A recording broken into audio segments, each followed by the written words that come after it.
सहनः भवतु सहनौ भुनक्तु सह वीर्यं करवावहै तेजस्विनावधीतमस्तु मा विद्विषावहै।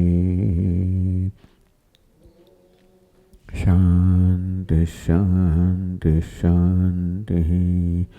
ॐ पूर्णमदः पूर्णमिदं पूर्णात् पूर्णमुदच्यते पूर्णस्य पूर्णमादाय पूर्णमेवावशिष्यते। ॐ शान्ति शान्ति शान्तिः। श्रुतिस्मृतिपुराणानाम् आलयं करुणालयं नमामि भगवत्पादं शङ्करं लोकशङ्करं। शङ्कराचार्यं केशवं बादरायणं सूत्रभाष्यकृतौ वन्दे भगवन्तौ पुनः पुनः। ईश्वरो गुरुरात्मेति मूर्तिभेदविभागिने व्योमवद्व्याप्तदेहाय दक्षिणामूर्तये नमः। सच्चिदानन्दमद्वैतम् सर्वाधिष्ठानमुत्तमम् नत्वाष्टावक्रसूक्तस्य दीपिका तन्यते परा।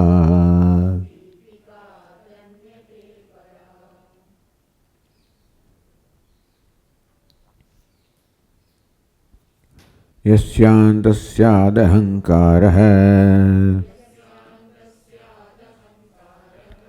न करोति करोति सः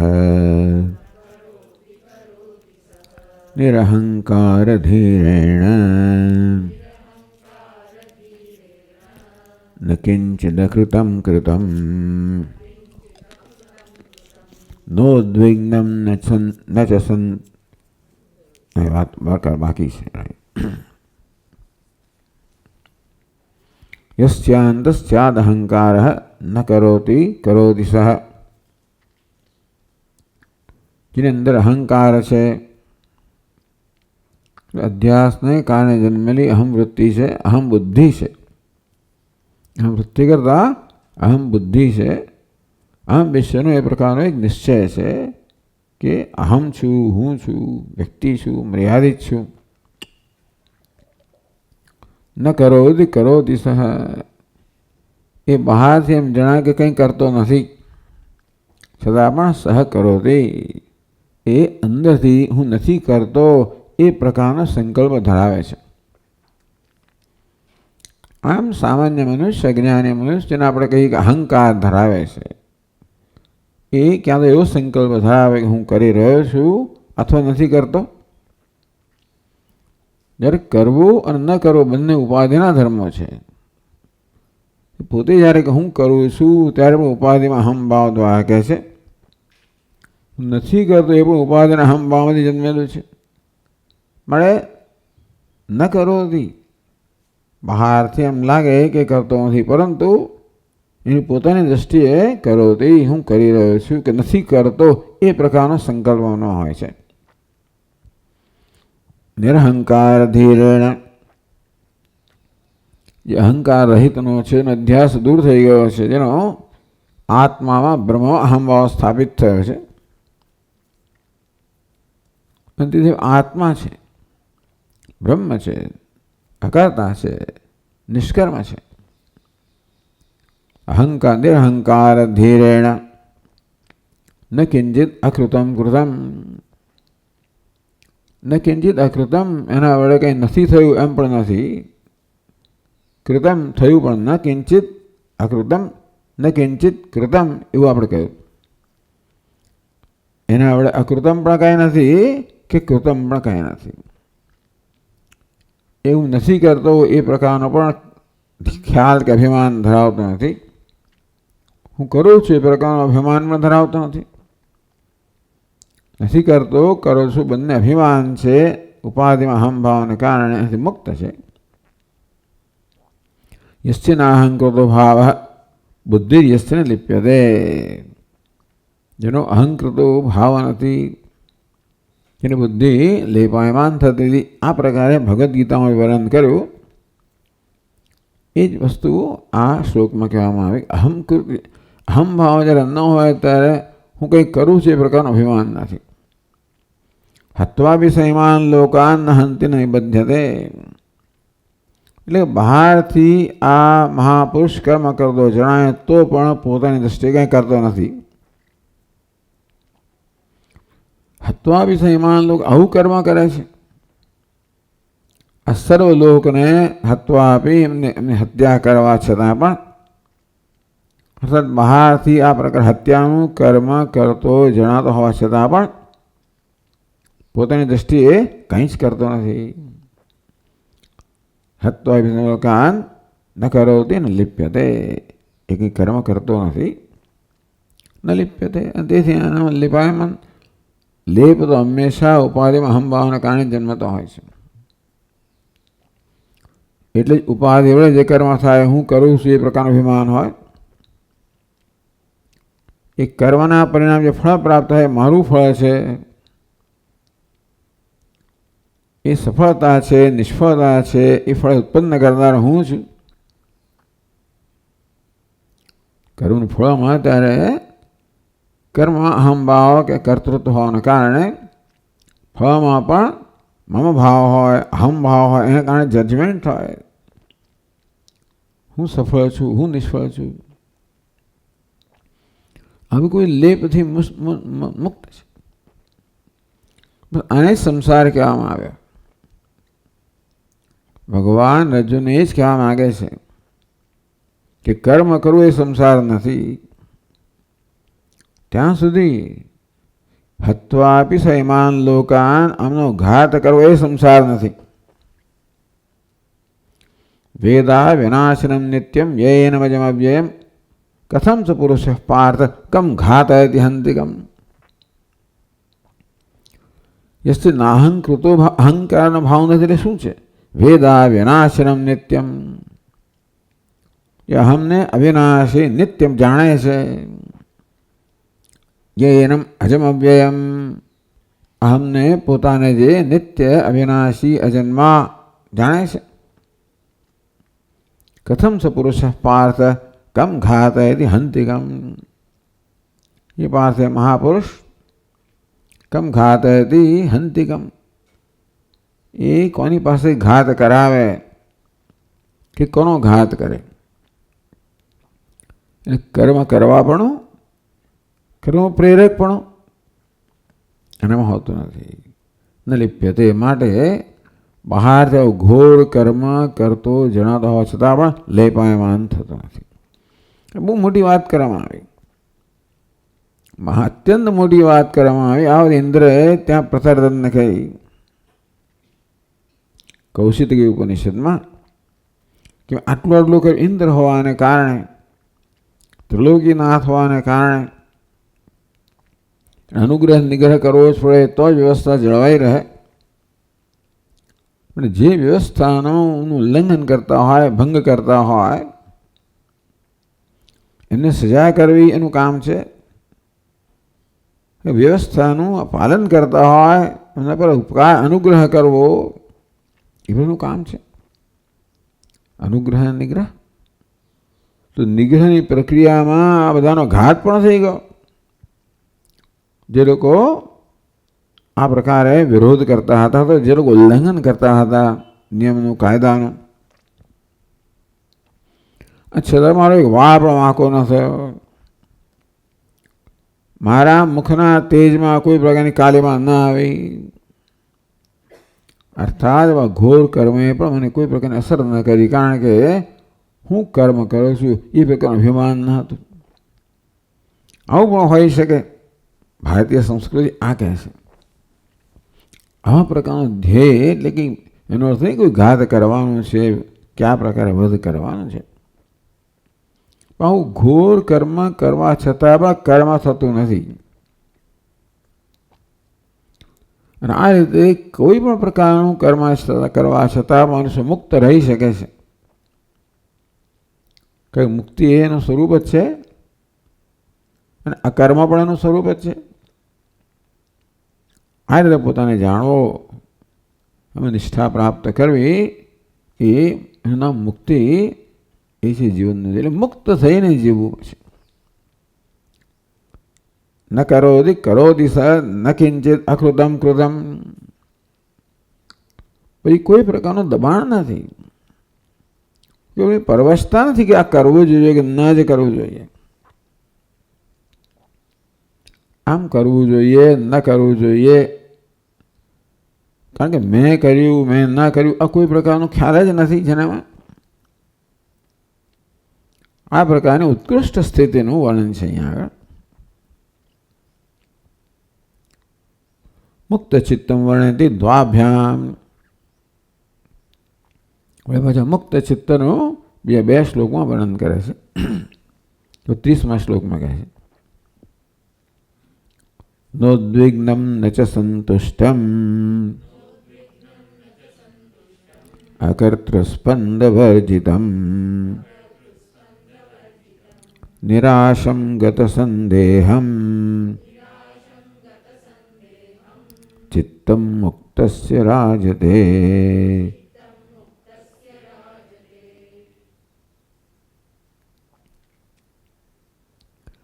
ચિત્તમ મુક્તસ્ય રાજતે. મુક્તસ્ય ચિત્તમ રાજતે. મુક્ત મહાપુરુષ ચિત્ત રાજતે પ્રકાશતે. કેવલ પ્રકાશ રૂપમેવ. ચિત્ત માત્ર પ્રકાશ રૂપ છે. ચિત્તમાં કોઈ સ્પંદન નથી, પણ પોતે જ કહેશે આ ચિત્ત પ્રકાશમય થઈ ગયું છે, આત્મમય થઈ ગયું છે. ચૈતન્ય રૂપમય પણ ના કહેવાય, ચૈતન્ય રૂપ થઈ ગયું છે. ચૈતન્ય જ એનું સ્વરૂપ છે. વાસ્તવમાં ચિત્તનું મૂળ સ્વરૂપ તો ચૈતન્ય જ હશે. એ ચૈતન્ય જ કોઈક નામ રૂપ દ્વારા વૃત્તિનું સ્વરૂપ પ્રાપ્ત કર્યું છે. આમ ચિત્તની વૃત્તિ ત્યારે પણ એ ચૈતન્ય જ વૃત્તિનો આકાર ધારણ કર્યો હોય છે. વૃત્તિનો આકાર ધારણ ન કરવો એવી સ્વતંત્રતા ચિત્તને છે. એટલે કે મને છે. ચૈતન્ય વૃત્તિનો આકાર ધારણ કરવાની પાછળ તો ક્યાં તો ઈચ્છા હોય, કોઈ જરૂરિયાત હોય, અજ્ઞાન હોય. એનું કારણ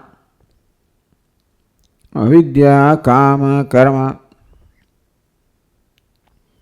એને કારણે ચૈતન્ય આખી જગતનો આકાર ધારણ કરે છે. આપણી વૃત્તિની ક્યાં વાત કરવી?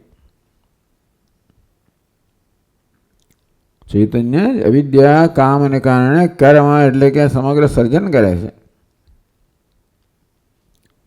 એ ચૈતન્ય મારા અંતઃકરણની અંદર આ પ્રકારે વૃત્તિઓ રૂપે વ્યક્ત થતું હોય છે. પરંતુ ચૈતન્યને જે વૃત્તિ રૂપે વ્યક્ત કરવાનું કારણ છે એ ન હોય. એટલે કે જે સ્પંદ વર્જિતમ એ તો ન ઉદ્વિગ્નમ. ઉદ્વેગ હેતો હર્ષસ્ય દ્વેષસ્ય અભાવાત. ચિત્તનો કોઈ આકાર જ નથી. ચિત્ત આકાર ક્યારે ધારણ કરે? અહીં પોતે જ કહ્યું ન ઉદ્વેગ્નમ. કોઈ ઉદ્વેગ હોય, ઉદ્વેગ એટલે ચિંતા હોય, ખેદ હોય, શોક હોય, પરવશતા હોય, કોઈક પ્રકારની મુશ્કેલી કે પીડા હોય જેને હું દૂર ન કરી શકતો હોઉં તો ઉદ્વેગ ન થઈ જાઉં. એટલે કશી ગમતી વસ્તુ હોય ને એને પકડી ના શકું તો ઉદ્વેગ ન થઈ જાઉં. ભવિષ્યની ચિંતા હોય, ભૂતકાળ માટે શોક હોય, વર્તમાનમાં પરવશતા હોય, આ બધું ઉદ્વેગ છે. આ બધું અહંકાર, ટૂંકમાં અહંકાર જે છે અલ્પ છે, એનો આ બધું જન્મતું હોય. જે અહંકાર ઉપાધિમાં અહમભાવથી જન્મ્યા, અભિમાનમાંથી. એટલે જ્યારે જ્ઞાન હોય ત્યારે આવું અહંકાર ટૂંકમાં આવી કોઈ મર્યાદિત પણ હોય નહીં. મારા વાસ્તવિક સ્વરૂપમાં અહમ બુદ્ધિ જ્યારે હોય ત્યારે કોઈ પ્રકારની મર્યાદિતપણથી મુક્ત છે. તો ત્યાં પછી દ્વેષસ્ય અભાવાત, એવું કે ઉદ્વેગ કેમ જન્મ્યો? તો દ્વેષને કારણે જન્મ્યો. ન ચ સંતુષ્ટમ, સંતોષ કેમ જન્મ્યો? કે છે કે ભાઈ અનુરાગ અભાવાત, એ પ્રકારે અર્થઘટન કર્યું.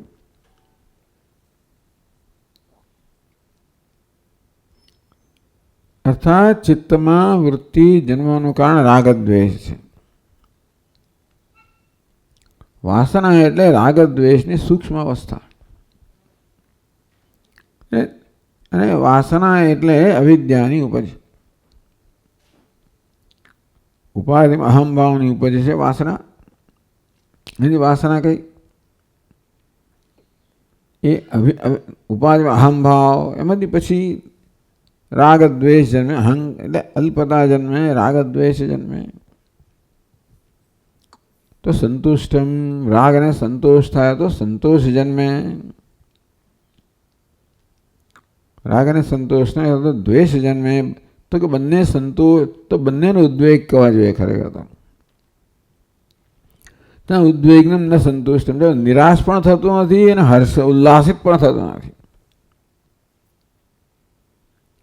પોતાની ઈચ્છા પૂરી થઈ એ માટે હર્ષનો ઉલ્લાસ આવે, એ પણ પરતંત્રતાની નિશાની છે. મારા હૃદયમાં જ્યારે આનંદ જન્મે, આનંદનું કારણ અન્ય કશુંક હોય તો એ કશુંક નક્કી કરે કે મારા હૃદયનો આનંદ ટકશે કે નહીં ટકે. આમ નૈમિત્તિક આનંદ હોય કે નિમિત્તને કારણે હોય, કારણ હોય તો કારણ દૂર થતો આનંદ પણ જતો રહે. એટલે એ સુખ અનુભવ ત્યારે પરવશતા તો રહેલી જ છે. એ પરવશતાની કોઈ રીતે મારામાં સભાનતા પણ છે કે સુખ કંઈ ટકવાનું નથી, સુખનો હું માલિક નથી, સુખ તો મને કોઈક રીતે મળવા આવેલું છે, જે આવેલું જતું પણ રહે. દુઃખ તો પ્રશ્ન જ નથી. તો કશાકના દ્વેષને કારણે દુઃખ જન્મે, કશાકના અનુરાગને કારણે સંતોષ. અહીંયા સંતોષ શબ્દ વાપરે, સુખ શબ્દ વાપરે. અર્થાત આ પ્રકારના રાગદ્વેષને કારણે આ ચૈતન્ય છે વૃત્તિનો આકાર ધારણ કરે છે. રાગદ્વેષ કહો, વાસના કહો, અહમભાવ કહો, મોહ તો અભિમાન, ઉપાધિમાં જે અભિમાન છે એને કારણે આવું રાગદ્વેષ જન્મ્યા અને ચિત્તે આકાર ધારણ કર્યો ચૈતન્ય. એ ન હોય તો ચૈતન્યને આકાર ધારણ કરવાની આવશ્યકતા જ નથી. એટલે કહ્યું કે ચિત્ત મુક્તસ્ય રાજતે, એ ચિત્તમ જ ચિત્ત બની ગયો. આ ચિત્તને એક તકાર લગાડવાનો તો ચિત્ત એવી રીતે સમજાવવામાં આવ્યું છે, જે હોય તે ખરું. એટલે વિષયોમાં આસક્તિને કારણે ચિત્ત બની ગયું. જેવી રીતે સ્ફટિકની અંદર લાલ રંગ આવી જાય કોઈ જપા કુસુમને કારણે, તેમ ચિત્ત કે ચૈતન્ય છે એમાં આ તકાર એટલે કે વિષયાસક્તિને કારણે ચિત્ત બની ગયું. ચિત્ત કે ચૈતન્ય આકાર ધારણ કરે છે પેલા આસક્તિને કારણે, રાગદ્વેષને કારણે, વાસનાને કારણે, અહંકારને કારણે, એવું સમજાવવામાં આવ્યું.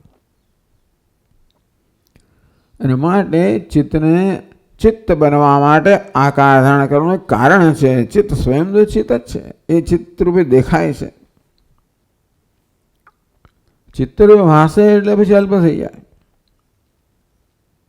એ ચિત્ત પણ ના હોય ચિત્તમાં, માત્ર ચિત્ત પણ જ્યારે હોય ત્યારે રાજતે મુક્તસ્ય ચિત્તમ રાજતે, કેવલ પ્રકાશ રૂપમ એવા, જે ચિત્તનું વાસ્તવિક સ્વરૂપ છે. યતઃ કેમ બી રાજતે, કારણ કે એનો કોઈ આકાર નથી.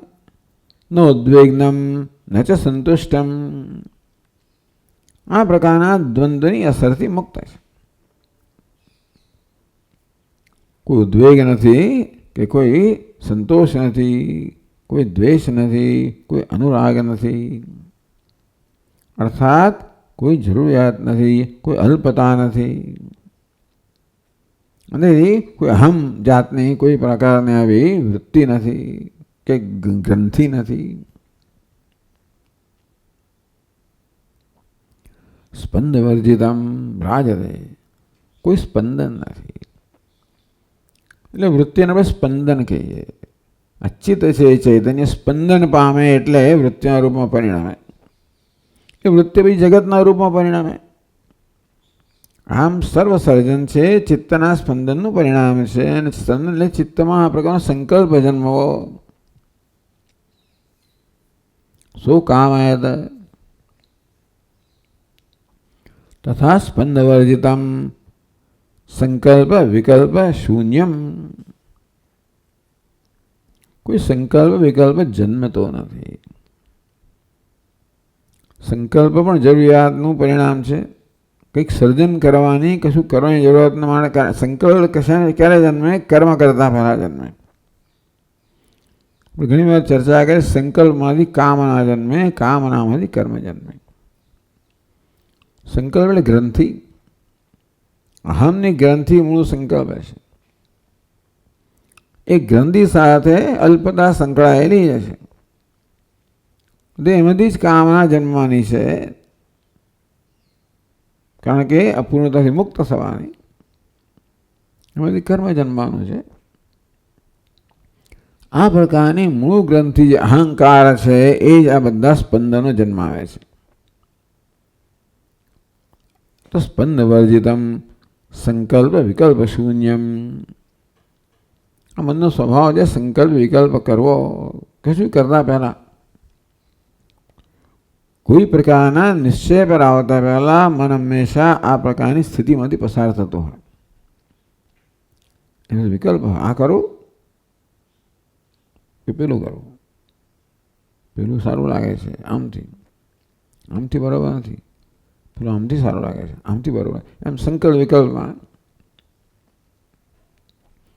સંકલ્પ વિકલ્પ શૂન્યમ સ્પંદ વર્જિતમ તથા અકર્તૃ. ચિત્ત કેવું છે? અકર્તૃ, કર્તૃત્વથી રહિત છે. અહંકાર જ્યારે ન હોય ત્યારે કર્તૃત્વ ભોક્તૃત્વ ન જ હોય. ટૂંકમાં આ ચિત્ત જે છે એની પ્રકાશમયતા જે છે એ સ્વાભાવિક છે. કોઈક રીતે વિઘ્ન કે વિક્ષેપ લાવનારી આ વસ્તુઓ છે. સંકલ્પ વિકલ્પ કહો જે કર્તૃત્વ બુદ્ધિમાંથી જન્મે, ચાલો અહંકાર કહો કર્તૃત્વ જન્મે, કરવાના સંકલ્પ વિકલ્પ જન્મે, બધી કર્મ જન્મે. તો સંકલ્પ વિકલ્પનું કારણ કર્તૃત્વ કહ્યું. અહંકારની અભિવ્યક્તિ કર્તૃત્વમાં થાય તો કર્મ કરવા માટે સંકલ્પ જન્મે કે વિકલ્પ જન્મે, બધી કર્મ થાય. અકર્તૃ સ્પંદ વર્જિતમ નિરાશમ, નિરાશમ એટલે નિરાશ નહીં, નિરાશમ નિર્ગતા આશા યસ્માત તત નિરાશમ, જે આશાથી રહી છે. તો આશા જ નામનો એક સ્પંદ છે. જ્યારે આશા જન્મે ત્યારે ચિત્તમાં સ્પંદન જન્મે, તેથી આશા અને પછી કર્મ કામ તો ઈચ્છા. તો જ્યાં પૂર્ણતા છે કોઈ ઈચ્છાનો કોઈ અવકાશ જ નથી. એના માટે ચિત્ત કે ચૈતન્યમાં ઈચ્છાનો કોઈ અવકાશ નથી. ચિત્તની આ વર્ણન કરવામાં આવ્યું કે ચિત્તમાંથી એને મર્યાદિત કરનાર તકાર જતો રહ્યો ત્યારે કેવું છે? એટલે ચિત્તનું જ વર્ણન થયું. નિરાશમ, ચિત્ત સ્વયં પૂર્ણ છે, માટે કોઈ આકાશ આશાને કોઈ અવકાશ ત્યાં નથી. અને માટે કોઈ સંકલ્પ વિકલ્પ આશાને પૂરી કરવાનો સંકલ્પ વિકલ્પનો અવકાશ નથી. આ પ્રકારે કોઈ પ્રકારનું સ્પંદનની કોઈ આવશ્યક સ્પંદન ઉત્પન્ન કરનારા કોઈ પ્રેરક બળ નથી. ગત સંદેહમ, વળી સંદેહ પણ હોઈ શકે. ગત સંદેહો યસ્માત ગત સંદેહમ, તો કોઈ પ્રકારનો સંદેહ નથી. પોતાને વિશે હું કોણ છું પણ સંદેહ નથી. એ પ્રકારનો સંદેહ પણ સૂક્ષ્મ રહી જાય કે મારું સાચું સ્વરૂપ શું છે. અહંકાર છું, કરતા છું, ભોગતા છું, ચૈતન્ય છું. એ જ્યાં સુધી પોતાના વિશે નિશ્ચય ના થયો હોય, સંદેહ ત્યાં સુધી જન્મે જ્યાં સુધી કશી વસ્તુ વિશે નિશ્ચય ના થયો હોય. કશી વસ્તુના અનુભવોને કારણે આપણને પ્રામાણિક અનુભવોને કારણે, તો પ્રમાણજન્ય અનુભવોને કારણે આપણને હજી જ્યાં સુધી ખાતરી ન થઈ હોય, વસ્તુના સ્વરૂપનો નિશ્ચય ન થયો હોય, ત્યાં સુધી સંદેહ જન્મી શકે. ગત સંદેહમ, પ્રમાણથી મહાવાક્યના પરિણામે, એ મહાવાક્યનો અર્થ છે એ રીતે જ્યારે પોતાના જીવે અહમ બ્રહ્માસ્મિ, એ પ્રમાણ તો શાસ્ત્રનું વાક્ય છે. એ શાસ્ત્રનું વાક્યનામાં આ પ્રકારનું દર્શન કે અનુભવ ઉત્પન્ન કરે છે કે અહમ બ્રહ્માસ્મિ. એમાં કદાચ સંશયો આવે પેલા જૂના સંસ્કારના કારણે, કે બધાને સંશયો આ અપરોક્ષ જ્ઞાન કે અનુભવના કે પ્રત્યક્ષ જ્ઞાનના પ્રકાશમાં એ સંદેહને પછી કોઈ અવકાશ નથી. જ્ઞાન હોય ત્યાં કોઈ પ્રકારનો સંદેહ ના હોય. તસ્માદ જ્ઞાન સંબુદમ હૃસ્તમ જ્ઞાનાસીનાત્મન ચિત્વૈનમ. મને ભગવાન કે અર્જુનને કે અજ્ઞાનમાંથી જન્મેલો આ સંદેહ છે, એને જ્ઞાન રૂપી અસીથી તલવારથી કાપી નાખ. સંદેહમાંથી મુક્ત થવાનું એક જ ઉપાય છે યથાર્થ જ્ઞાન. યથાર્થ જ્ઞાનના અભાવમાં સંદેહ જન્મતો હોય, જન્મી શકે કે સાપ છે, માણસ છે, દંડ છે કે રજ્જુ શું છે. એ પદાર્થ યથાર્થ જ્ઞાન જન્મે ત્યારે કોઈ પ્રકારના સંદેહ રહેતા નથી. સંદેહ હેતુ અજ્ઞાનસ્ય નષ્ટત્વાદ. સંદેહનું કારણ છે અજ્ઞાન નાશ પામવાનું કારણે ગત સંદેહમ ચિત્તમ મુક્તસ્ય રાયતે. એટલે અજ્ઞાનીના ચિત્તના સંદર્ભમાં અજ્ઞાની મહાપુરુષના ચિત્તનું વર્ણન કરવામાં આવ્યું કે રાજતે, ટૂંકમાં ચિત્ત નામની વસ્તુ રહી નથી. ઉદ્વેગ હોય ત્યારે ચિત્ત હોય, હર્ષ હોય ત્યારે પણ ચિત્ત હોય, વૃત્તિ હોય છે. અને કંઈક આશા હોય, સંદેહ હોય, એમાં જ ચંચળતા હોય, એમાં સ્પંદન કરતું હોય. આ બધા કારણો છે જેને કારણે અજ્ઞાની મનુષ્યનું ચિત્ત છે એ અસ્તિત્વ ધરાવે છે. અને એ પ્રકારે એને મર્યાદિત કરે છે, બંધન કરે છે. આનું જે અસ્તિત્વ નથી રહ્યું, કારણ એ અચિત્ત છે એ વાસ્તવમાં તો અવિદ્યાનું જ પરિણામ છે. અને તેથી ન હોય, અહંકાર ન હોય તો ચિત્ત પણ ન હોય તો ચિત્ત માત્ર. ચિત્ત મુક્ત રાજતે, મુક્ત પુરુષનું ચિત્ત સ્વરૂપમાં પ્રકાશમાન છે. કેવલ પ્રકાશ રૂપમાં રાજતે. એ ચિત્તને કહ્યું કે મુક્ત ચિત્તમ વર્ણયતિ. મુક્તસ્ય ચિત્તમ, મુક્ત મહાપુરુષના ચિત્તનું વર્ણન આ બીજા શ્લોકમાં કરે છે. નિર્ધ્યાતુમ ચેષ્ટિતુમ વાપી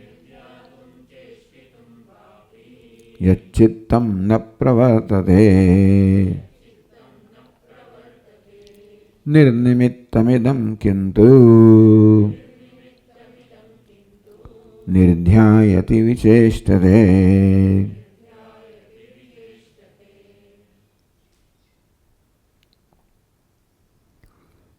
निर्ध्यातुं चेष्टितुं वापि यच्चित्तं न प्रवर्तते।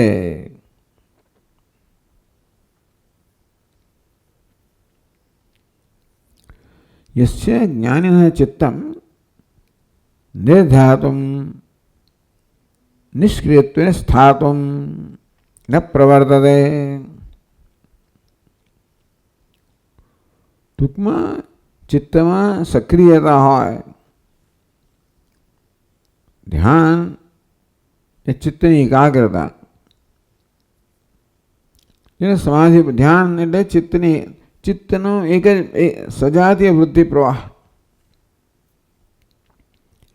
પ્રયત્ન હોય ત્યારે એ સ્થિતિને ધ્યાન કહેવાય, પ્રયત્ન ન હોય તેને સમાધિ કહેવાય. સૂક્ષ્મ પ્રયત્ન પણ ન હોય ત્યારે એને નિર્વિકલ્પ સમાધિ કહેવાય. તો ચિત્ત કેવું નિષ્ક્રિયમ, કર્તૃત્વ નથી ક્યાં, એટલે કોઈ પ્રકારની ક્રિયા નથી. એટલે આ ધ્યાન કહો કે સમાધિ કહો એ સર્વ પ્રકારની ક્રિયાથી મુક્ત છે. નિષ્ક્રિયત્વેન સ્થાતુમ, જેનું જે જ્ઞાન ચિત્ત આ પ્રકારે નિષ્ક્રિય સ્થિતિને પ્રાપ્ત કરવાનો પ્રયત્ન કરતું નથી. નિર્ધ્યાતુમ, ધ્યાન કરવું એટલે નિષ્ક્રિયતાની સ્થિતિને પ્રાપ્ત કરવું. ચિત્ત નિષ્ક્રિય બની ગયું, શાંત બની ગયું.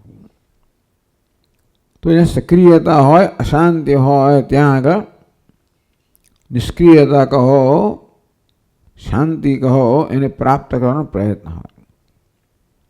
પણ ન પ્રવર્તતે, અજ્ઞાન ચિતારતે શાંતિ પ્રાપ્ત કરવા માટે, નિષ્ક્રિયતા પ્રાપ્ત કરવા માટે, સ્થિરતા પ્રાપ્ત કરવા માટે, એકાગ્રતા પ્રાપ્ત કરવા માટે,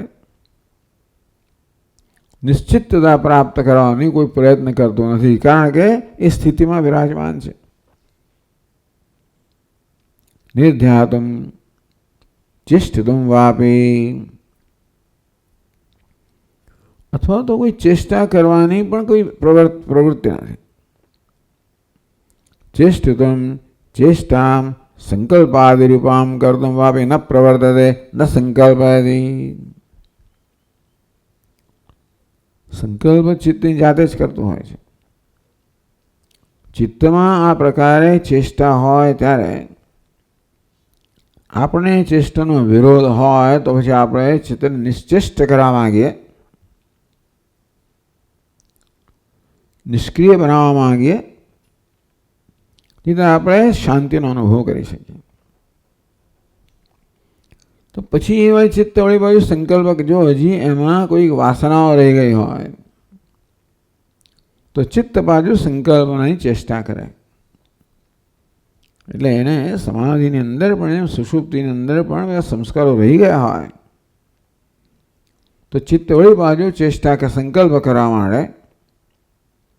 એ પ્રકારના સંસ્કારો પણ ન રહ્યા હોય, જેને સંપૂર્ણ વાસનાનો ક્ષય કરી નાખ્યો છે, એ પછી પ્રવૃત્ત થતો હોય. ન પ્રવર્તતે ન સંકલ્પયતિ, તો ચેષ્ટિતુમ, પછી ફરી ચેષ્ટા કરતો નથી, કે ચેષ્ટાના કોઈ સંસ્કાર રહ્યા નથી. જ્યાં આગળ ગયું તે પ્રકાર કંઈક ઉદ્વેગ એટલે કંઈક દ્વેષ રહી ગયો હોય, સંતોષ કંઈક રાગ રહી ગયો હોય, કોઈક આશા રહી ગઈ હોય, કોઈ સ્પંદન માટેની સંભાવના રહી ગઈ હોય સંકલ્પની, કોઈ સંદેહ રહી ગયો હોય, આનું કશું રહી ગયો હોય તો એ વસ્તુ એ ચિત્તને સ્પંદિત કરે. સંદેહને કારણે એટલે એક અસ્વસ્થતા આવી જાય. અસ્વસ્થતાનો અર્થ છે પોતાની સાથે જ સ્વસ્થતાનો અભાવ. સંદેહ હોય ને એટલે પોતે સ્વસ્થ નથી પોતાની સાથે. મનમાં આશા જન્મે એટલે આપણે પોતાનાથી અસ્વસ્થ બની જઈએ,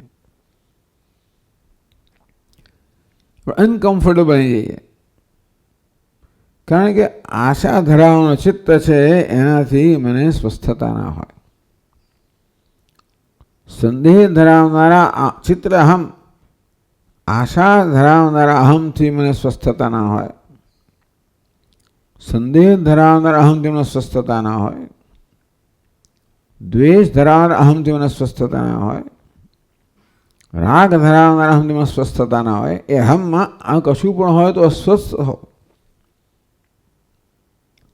એ અસ્વસ્થતા જાતે જ કોઈ પ્રકારની ચેષ્ટા કરે. કારણ કે એ પ્રકારનું બીજ રહી ગયું છે ને. આપણે સ્ટવની અંદર નીચે અગ્નિ બળતો હોય નાનકડો પણ, તો કંઈ ખદબદ થયા કરે. આ પ્રકારના સંસ્કાર અંદર રહી ગયા હોય તો સંસ્કાર સંદેહના રૂપમાં, સંતોષના રૂપમાં, ઉદ્વેગના રૂપમાં, આશાના રૂપમાં આ પ્રકારે સ્પંદન કરે. એ સ્પંદનની જાતે જ થતું હોય. ચિત્ત આ પ્રકારે સ્પંદન કરવા માટે પ્રવૃત્ત થાય એમ કહેવાય. અને આ પ્રકારનું સ્પંદન થતું હોય એટલે હું અસ્વસ્થ બની જાઉં. કોઈ સ્પંદન હોય એ મને ગમે નહીં. કારણ કે સ્પંદન જ્યાં હોય ત્યાં ભેદભાવ હોય, દ્વૈત હોય, અલ્પતા હોય. અને મારે સ્પંદનને દૂર કરવાની હું ચેષ્ટા કરું એટલે નિર્ધ્યાતો નિષ્ક્રિયત્વ એને સ્થાતો આ બધા પ્રકારના સ્પંદનો જન્મ્યા. રાગનો સ્પંદન, અનુરાગનો સ્પંદન જન્મ્યો, દ્વેષનો જન્મ્યો, સંદેહનો જન્મ્યો, આશાનો જન્મ્યો, કોઈ પણ. કારણ કે આ સ્પંદન જે છે મારામાં આ પ્રકારે દ્વૈત ભાવ જન્માવે, અલ્પતા જન્માવે, માટે સ્પંદનને હું દૂર કરવા માટે તરત પ્રયત્નશીલ દઉં, એ પ્રકારની ચેષ્ટા કરો. પણ જ્યાં કોઈ સંદેહ નથી, જ્યાં કોઈ દ્વેષ નથી, જ્યાં કોઈ રાગ નથી, એ પ્રકારની સ્થિતિ એ ચિત્તની સ્વાભાવિક અવસ્થા છે. ચિત્તના આ પ્રકારના સ્વભાવની અંદર આ અવિદ્યાને કારણે આ અસ્વાભાવિક વસ્તુ આવી ગઈ છે. સ્પંદન પણ ચિત્ત માટે અસ્વાભાવિક છે. અને આ સ્પંદનના ભિન્ન ભિન્ન પ્રકાર કયા આપણને? દ્વેષ હોવો, રાગ હોવો, આશા હોવી, સંદેહ હોવો. તો ચિત્ત આ પ્રકારે સ્પંદન કરતું હોય. જે સ્પંદન અહંકારમાંથી, અહમભાવમાંથી, એક અલ્પતાની વૃત્તિમાંથી જન્મ્યો હોય. એમાં જ આશા હોય, એમાં રાગ દ્વેષ હોય. આમ છેવટે આ બધાનું મૂળ કારણ અવિદ્યા છે. જ્યારે સંદેહ પોતાના વાસ્તવિક દર્શનથી દૂર થઈ હોય. દૃઢ નિશ્ચય ગઈકાલે વાત કરવામાં આવી. કયા પ્રકારે પોતાના સ્વરૂપના દર્શનથી જેનામાં કોઈ સંદેહ નથી, માટે જેનો નિશ્ચય દૃઢ છે, હું બ્રહ્મ છું, એમાં નિશ્ચય દૃઢ છે. એ બધું એટલા માટે જરૂર પડી કે અત્યાર સુધી દેહોહમ એ પ્રકારનો નિશ્ચય એવો હતો, દ્રઢ હતો. માટે એને સંપૂર્ણ દૂર કરીને બ્રહ્મ એવાહમ. આવો દ્રઢ નિશ્ચય હોય તો કોઈ સંદેહ ના જન્મે. એ દ્રઢ નિશ્ચયને કારણે અદ્વિતીયતામાં કોઈ રાગ દ્વેષ ના જન્મે. દ્વેષ કરવા માટે પણ દ્વિતીય જોઈએ, રાગ કરવા માટે પણ દ્વિતીય જોઈએ. દ્વિતીય ના હોય તો રાગ દ્વેષ કેમ હોઈ શકે? તો ભાઈ આશા કેમ હોઈ શકે? અને તો પછી આશા પૂરી કરવાનો સંકલ્પ કેમ હોઈ શકે? કોઈ સ્પંદન કેમ હોઈ શકે? એ દૃઢ નિશ્ચયના અભાવની અંદર આ બધી વસ્તુ હોઈ શકે. દૃઢ નિશ્ચય છે ને આ બધાને કોઈ અવકાશ જ નથી. એટલે નિર્ધ્યાતુમ ચેષ્ટિતુમ વાપી, ધ્યાન કરવા માટે, ચિત્તને સ્પંદન રહિત બનાવવા માટે, ચેષ્ટિતુમ વાપી અથવા તો કોઈ પ્રકારની ચેષ્ટા સંકલ્પ કે મને આ જોઈએ, પેલું આશા હોય, રાગદ્વેષ આશા હોય એટલે સંકલ્પ થાય મને આ જોઈએ પેલું જોઈએ, એવું કે ચિત્તની સંકલ્પ નથી. ન પ્રવર્તતે ન સંકલ્પયતિ. નિર્ધ્યાતુમ ચેષ્ટિતમ વાપી યચ્ચિત્તમ ન પ્રવર્તતે. તો કેવું હોય? નિર્નિમિત્તમ ઇદમ કિંતુ કિંતુ.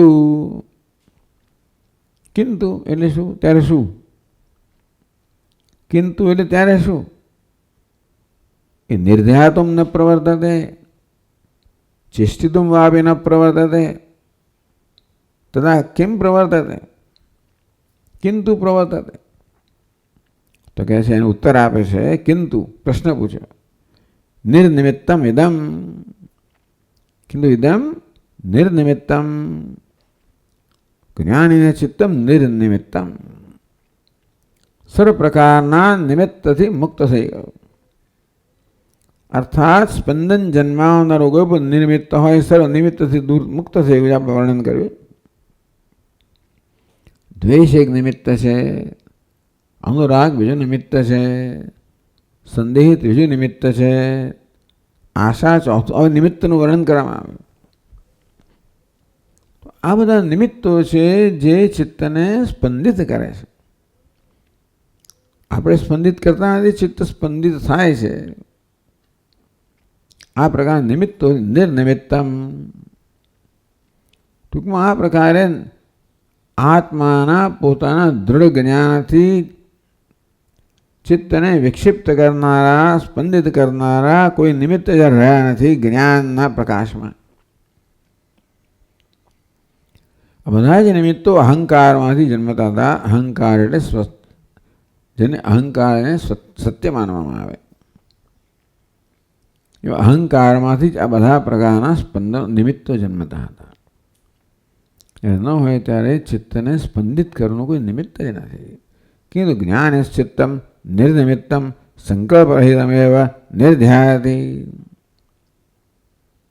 એ તો ધ્યાનમાં છે. ટૂંકમાં ધ્યાન માટે એને કોઈ પ્રયત્ન કરવાનો નથી. એનું ચિત્ત સ્વાભાવિક શાંત થઈ ગયું છે અને સ્વાભાવિક સંતુષ્ટ થઈ ગયું છે, જેમ આગળ વર્ણન કરવામાં આવ્યું. જેને કારણે સ્પંદન કરવાનું કારણે અસંતોષમાંથી સ્પંદન જન્મે. પૂર્ણ સંતોષ છે ત્યાં સ્પંદન કરવાનું કારણ જ નથી. તો શા માટે ભાઈ ચિત્ત નિર્ધ્યાતમ છે? એ ધ્યાનસ્થ છે એનું કારણ છે, કોઈ કારણ નથી. સ્પંદન કરવા માટે કારણ છે. આશા હોય, દ્વેષ હોય, રાગ હોય, સંદેહ હોય. સ્પંદન એ કેવું છે? નૈમિત્તિક છે. પરંતુ નિર્ધ્યાતમ અથવા સ્થિરતા છે ને, એ તો ચિત્તનો સ્વભાવ છે. જો સ્વભાવ ન હોય ને તો જ્ઞાનનું ચિત્ત પણ સ્થિર ના રહી શકે. આમ સ્પંદન કરવું, ચંચળતા હોવી, સંકલ્પ કરવો, ચેષ્ટા કરવી, એવો જો ચિત્તનો સ્વભાવ હોત, જો આપણે માનીએ છીએ ચંચલમ મન કૃષ્ણ પ્રમાથી બળવદ દૃઢમ. ચંચળ છે, પ્રમાદી છે, બળવાન છે, દૃઢ છે. તસ્ય નિગ્રહમ મન્ય. એને કેવી રીતે નિષ્ક્રિય બનાવવું, કેમ સ્થિર બનાવવું? એટલે આ બધી વસ્તુઓને એવો છૂટો દોર આપવામાં આવ્યો છે. ચંચળતાને, પ્રમથનતાને, બળવત્તાને એવો છૂટો દોર આપવામાં આવ્યો છે કે હવે એને કેમ કરવું, એને કેવી રીતે આ પ્રકાર એવો જેનો સ્વભાવ થઈ ગયો છે એનામાંથી મુક્ત કેમ કરવું. આ બધી વસ્તુઓ નૈમિત્તિક છે, સ્વાભાવિક નથી, પ્રાકૃતિક નથી, આગંતુક છે. અત્યારે એવું લાગે કે આ ચિત્તનો જેમ અર્જુને કહ્યું પ્રમાણે ચંચલ ભગવાન ચંચળતા જ જાણવાનું સ્વરૂપ છે, એ ચિત્તનું સ્વરૂપ છે. તો એના ચંચળતા ચિત્તનું સ્વરૂપ નથી. અવિદ્યામાંથી જન્મરા આ બધા પ્રકારના જે નિમિત્તો છે. અવિદ્યાનું મૂળ જન્મે અહંકાર, અલ્પતા. એમાંથી જન્મે અસ્વસ્થતા. અલ્પતા અને સ્વસ્થતા સાથે હોય જ ના શકે. અહમની અલ્પતા. એટલા જ મળે કે અહમનું મૂળ સ્વરૂપ તો પૂર્ણતા છે અને માટે અપૂર્ણતા સદૈવ સ્વસ્થ હોય ના છે, કમ્ફર્ટેબલ ના હોય. આ મૂળ તો અપૂર્ણતાની આ લાગણી છે કે અપૂર્ણતાનો આવો ખ્યાલ છે કે નિશ્ચય, એ ચિત્ત અહમને અસ્વસ્થ બનાવે. એમાં એમાંથી આ ચિત્તના સ્પંદનો જન્મે. એના વિશે જો કે ધ્યાન ના આપો તો ચંચળ બને ને અસ્થિર બને ને બળવાન બને ને દૃઢ બને, બધું બની જાય. પછી ખબર પડે કે આવું થઈ ગયું છે. પણ નિર્નિમિત્તમ ઇદમ, કિંતુ ટૂંકમાં જ્ઞાનનું ચિત્ત કેવું છે, બધા પ્રકારના નિમિત્તથી મુક્ત છે. માટે નિર્ધ્યાયતે વિશેષતે. તો નિર્નિમિત્તમ, કોઈ નિમિત્ત વગરનું હોવાને કારણે નિર્ધ્યાયતે નિશ્ચલમ સ્વરૂપે તિષ્ઠતી. એ ચિત્તને કશું જો ખણખોદ કરાવવા ના આવે અથવા તો એને કોઈ જાતની ચાવી ચડાવવા ના આવે તો બિચારું એ તો નિર્ધ્યાત એ તો સ્થિર જ રહે. પરંતુ આ ચિત્તને કોઈને કોઈ પ્રકારના આવી જાતના કાંકરા નાખવા, કશું નાખીને એને વિક્ષિપ્ત કરવામાં આવે છે. બસ આ આખી મોટી સાધના થઈ, આ મોટી સિદ્ધિ થઈ કે ચિત્તને વિક્ષિપ્ત કરનાર જે બધા અજ્ઞાન મૂળ તો અહંકાર, અહમ ભાવના, નસીબ જોગે એ વસ્તુ કેવી છે, અજ્ઞાનની ઉપજ હોવાને કારણે એનો સંપૂર્ણ નાશ થઈ શકે. અજ્ઞાન સિવાયનું કશું કારણ તેનો નાશ ના થઈ શકે. માત્ર અજ્ઞાન જન્મ ભ્રમ છે એનો સંપૂર્ણ નાશ થાય તો આ અહમ વૃત્તિ એટલે કે હું પણ અલ્પતા એ ભ્રમ છે, એ વેદાંત શાસ્ત્ર કહે છે.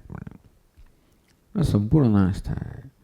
અને ચિત્તને આવી રીતે સ્પંદિત કરનારો જે મૂળ અહંકાર જ છે, એ નિમિત્ત છે.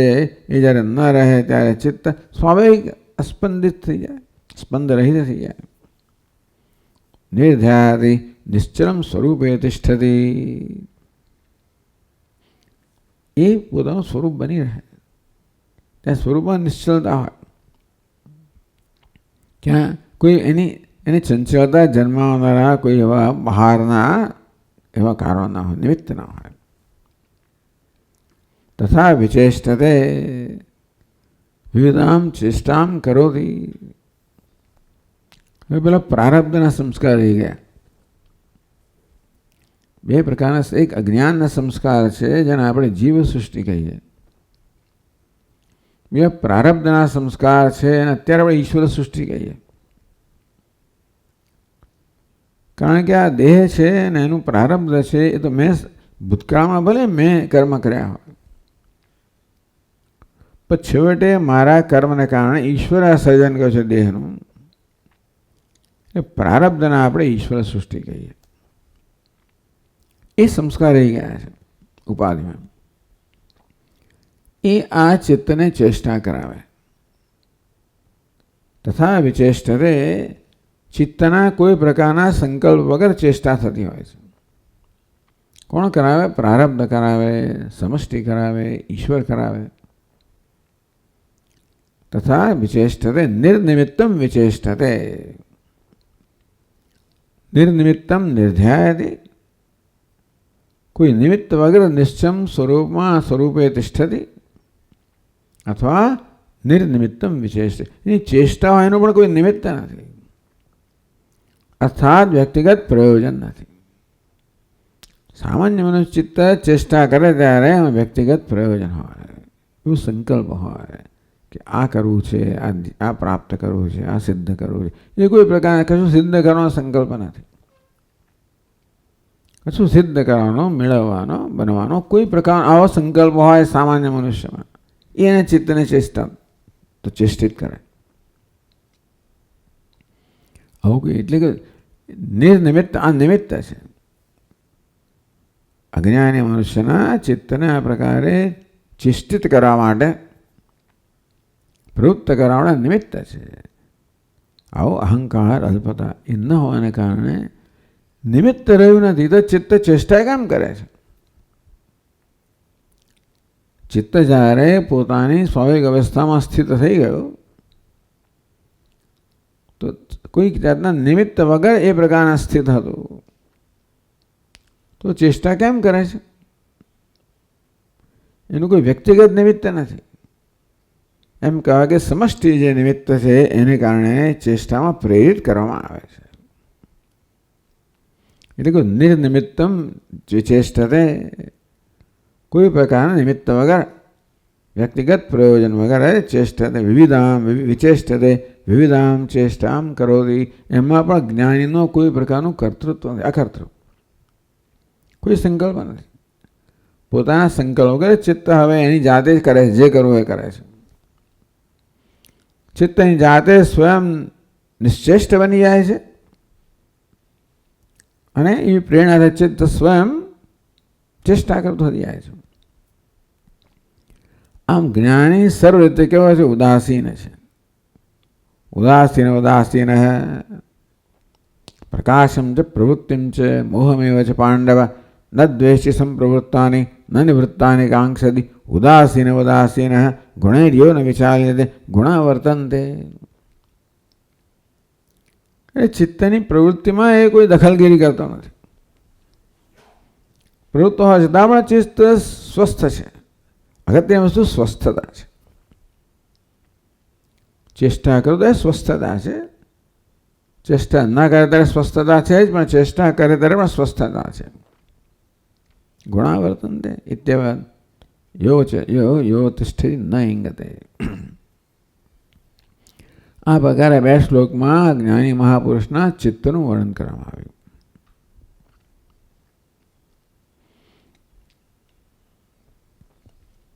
જ્ઞાની અજ્ઞાનીનો હો નિર્વિશેષમ વદન્નેવ.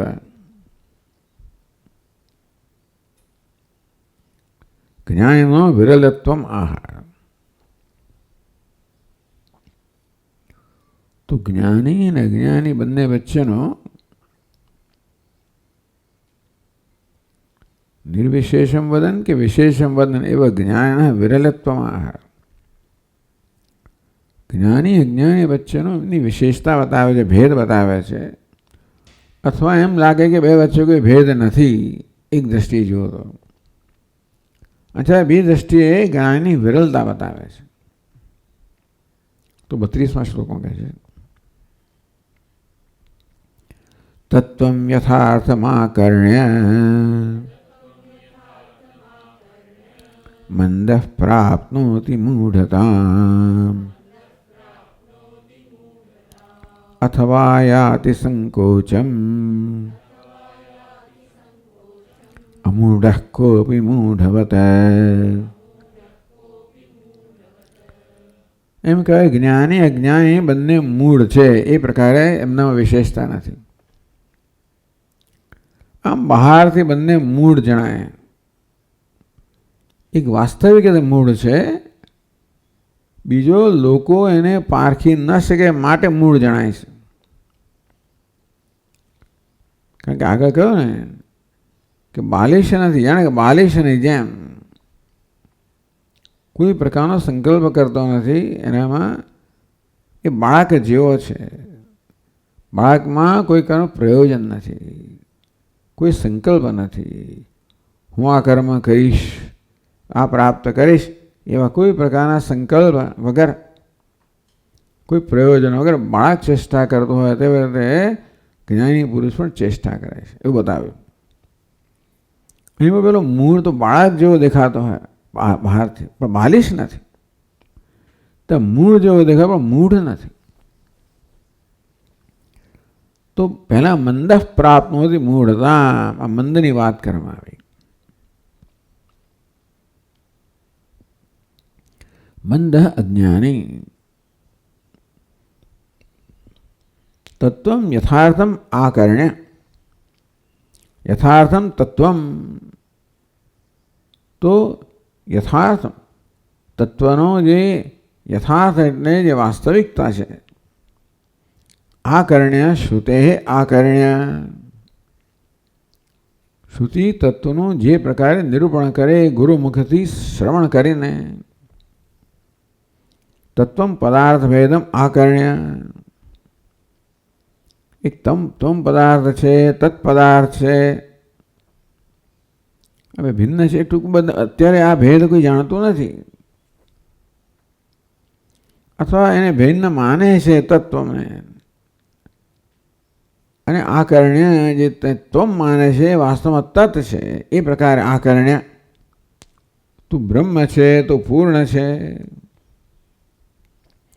આ મંદ હોય અર્થાત જેની બુદ્ધિ આ વસ્તુ આ પ્રકારે આ તત્વને આ શ્રવણને ગ્રહણ કરવા માટે સક્ષમ નથી. આ ગ્રંથિ હું અલ્પ છું, એ ગ્રંથિ એટલી બધી દ્રઢ છે કે જ્યારે એ શ્રવણ કરે કે તો બ્રહ્મ છે, પૂર્ણ છે, એ વસ્તુ કોઈ રીતે સ્વીકારવા તૈયાર નથી. અરે હોઈ શકે? અસંભાવના વિપરીત ભાવનાભ્યામ મૂળતામ અવિવેકમ પ્રાપ્નોતિ. અસંભવ છે, બ્રહ્મ હોય ના શકે.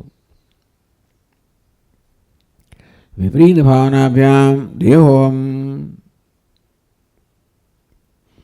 આ મૂળતામ અવિવેકમ પ્રાપ્નોતિ. તત્વનું શ્રવણ કરીને અથવા તો એ જે શ્રવણ કરે છે એનું આ પ્રકારનું અર્થઘટન પણ કરે. એક તો અસંભાવના કે બ્રહ્મ હોઈ ના શકો, અથવા તો વિપરીત ભાવના. મને જ કહેવામાં આવે છે હું બ્રહ્મ છું એટલે કે આ અહંકાર બ્રહ્મ છે, એવું પણ માની લે. તું બ્રહ્મ છે એમ જ્યારે કહેવાય તું એટલે કોણ? હો, હું બ્રહ્મ છું, અહંકાર બ્રહ્મ છે, એ વિપરીત ભાવના પણ ગ્રહણ કરે. પહેલાં તો હું હોઈ જ ના શકું, અથવા તો મને બ્રહ્મ કહેવામાં આવે, હું ભગવાન છું, એવું કંઈક એવી જાતનું કંઈક ઘમંડ, કંઈક વિચિત્ર ઘમંડ, એ અવિવેકને પ્રાપ્ત થાય. એટલે મંદ અવિવેકી ઇમેચ્યોર કે પરિપક્વ મનુષ્ય જ્યારે આ તત્વનું શ્રવણ કરે ત્યારે ક્યાં તો આ અસંભવ છે એવી જાતનો એનો પ્રતિભાવ હોય, અથવા તો હું બ્રહ્મ છું એ પ્રકારનો એક ભ્રમ નવો જન્મે, અવિવેક જન્મે, ભ્રમ જન્મે. આવું મંદ વ્યક્તિ થાય.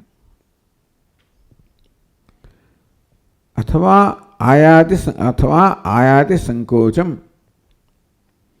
તો આ ટીકાકાર એને પેલા મંદ સાથે જ લે. અથવા શાસ્ત્રાર્થ સાક્ષાત્કારે સંકોચમ ચિત્ત સમાધિમ આયાતિ. અથવા વાસ્તવમાં જે ઉપદેશ કરવામાં આવે ઉપદેશનું એને જ્ઞાન થાય, ઉપદેશને યથાર્થ જ્યારે ગ્રહણ કરે ત્યાર પછી શાસ્ત્રાર્થ સાક્ષાત્કારાય.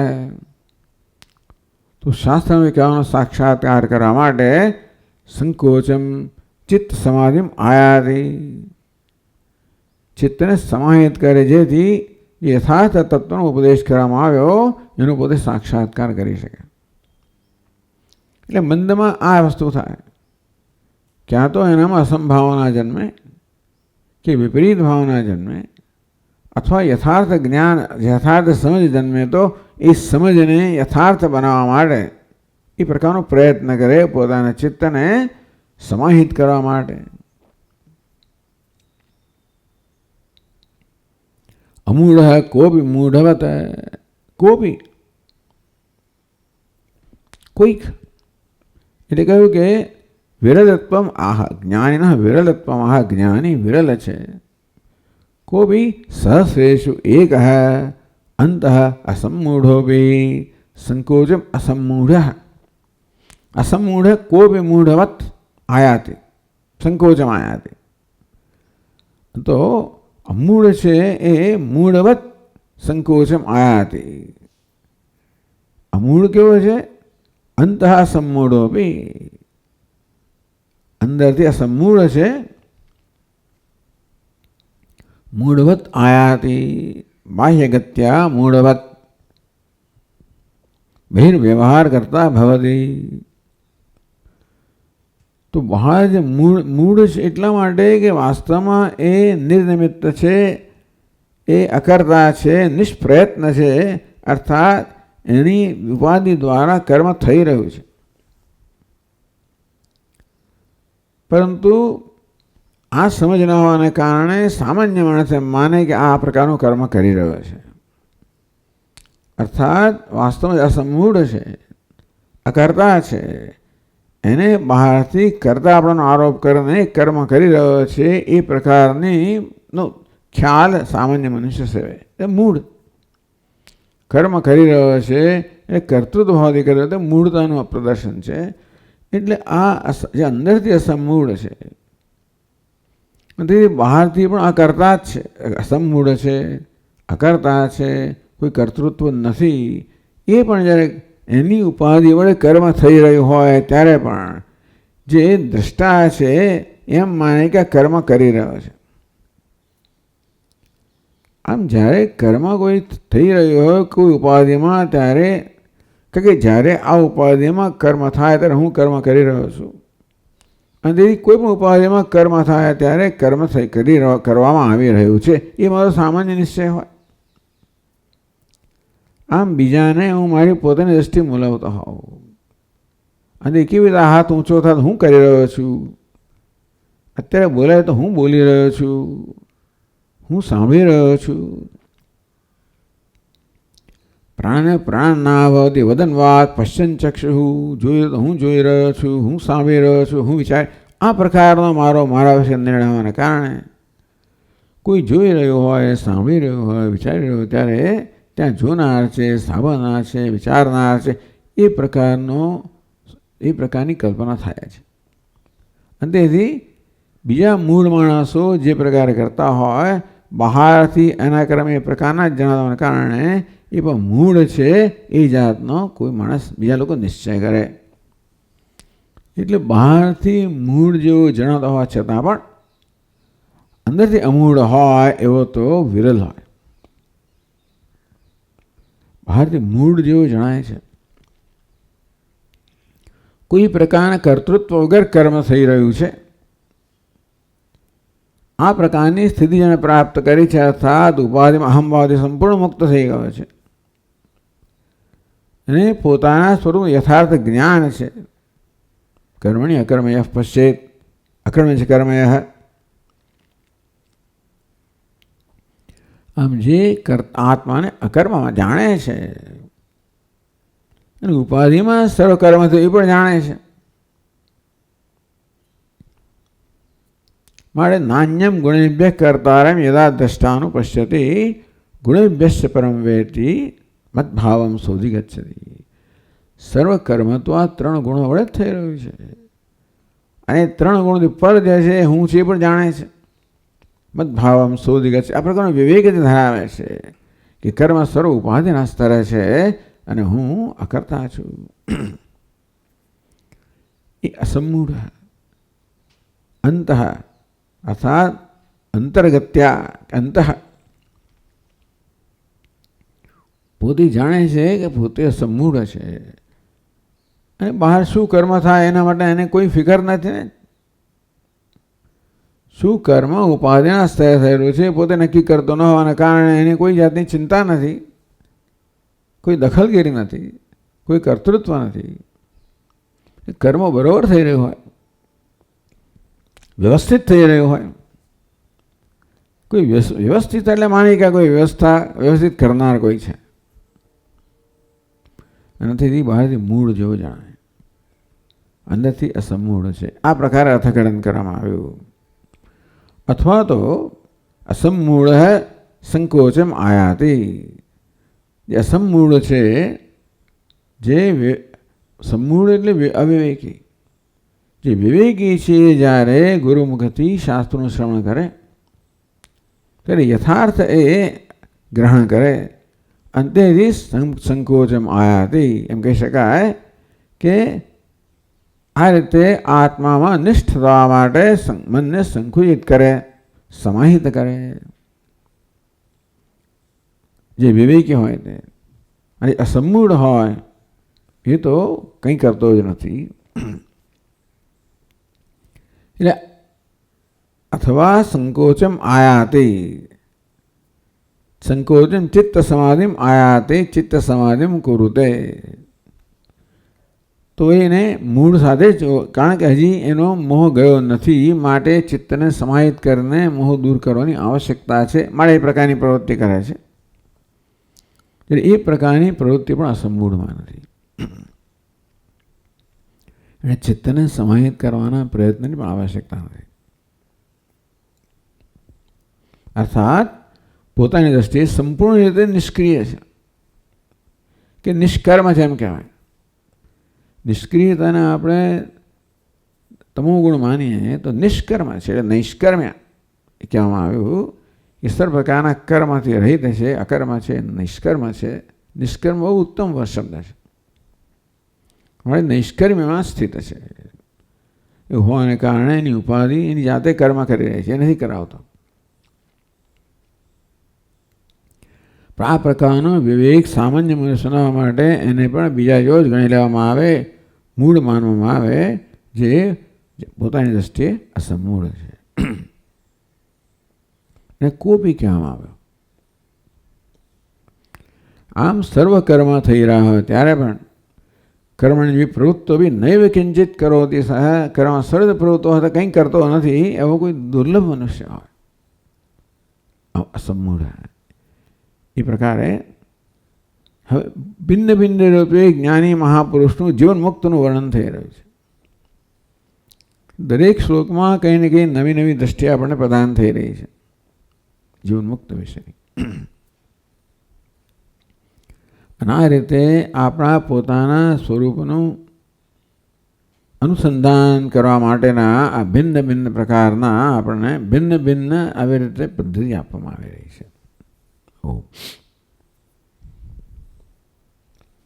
ઓમ પૂર્ણમદઃ પૂર્ણમિદં પૂર્ણાત પૂર્ણમુદચ્યતે પૂર્ણસ્ય પૂર્ણમાદાય પૂર્ણમેવાવશિષ્યતે.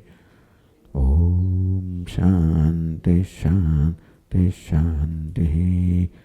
શંકરં શંકરાચાર્યં કેશવં બાદરાયણં સૂત્રભાષ્યકૃતૌ વંદે ભગવन्तौ પુનઃ પુનઃ. ઈશ્વરો ગુરુરાત્મેતિ મૂર્તિભેદવિભાગિને વ્યોમવદ્વ્યાપ્ત દક્ષિણામૂર્તયે નમઃ. ઓમ શાંતિ શાંતિ શાંતિ. હરિ ઓમ. શ્રી ગુરુભ્યો